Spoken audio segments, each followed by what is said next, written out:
తెలుగు వాళ్ళకి టేస్ట్ లేదు. తమిళ, మలయాళ, కన్నడ, బెంగాలీ చిత్ర పరిశ్రమలకు సినిమాలంటే ప్యాషన్. మంచి సినిమాని కాపాడుకోవాలని చూస్తారు అక్కడి ప్రేక్షకులు. కొత్త కాన్సెప్ట్ తో సినిమాలు వస్తే ఆదరిస్తారు. కానీ తెలుగులో మాత్రం అలాంటి ప్రేక్షకులు చాలా తక్కువ మంది మాత్రమే ఉన్నారు. ఈ వ్యాఖ్యలు చేసింది ఎవరో కాదు, నటనకు కొత్త భాష్యం చెప్పి విలక్షణ నటుడిగా గుర్తింపు తెచ్చుకున్న ప్రకాష్ రాజ్. ప్రెజెంట్ ఈ మోనార్క్ కి అవకాశాలు తగ్గిపోయాయి. అయితే అవకాశాలు రాకపోయినా తానే డైరెక్టర్ గా మారి సినిమాలు తీస్తూ వస్తున్నాడు. తాజాగా ఆయన దర్శకత్వంలో వచ్చిన మూవీ మన ఊరి రామాయణం. దసరా కానుకగా రిలీజ్ అయిన ఈ సినిమాకు విమర్శకుల ప్రశంసలైతే వచ్చాయి, కానీ డబ్బులు మాత్రం రాలేదు. ఈ నేపథ్యంలో తన సినిమా గొప్పతనం గురించి, మంచి సినిమాను ఆదరించాల్సిన బాధ్యత గురించి ట్విట్టర్లో ఓ వీడియో వదిలాడు ప్రకాష్.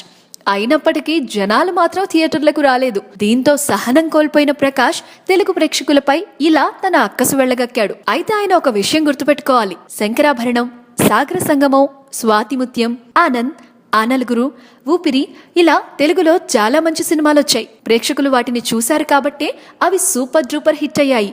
ఎవరెన్ని చెప్పినా ప్రేక్షకుడు తనకు నచ్చితేనే చూస్తాడు, లేదంటే ఖచ్చితంగా రిజెక్ట్ చేస్తాడు.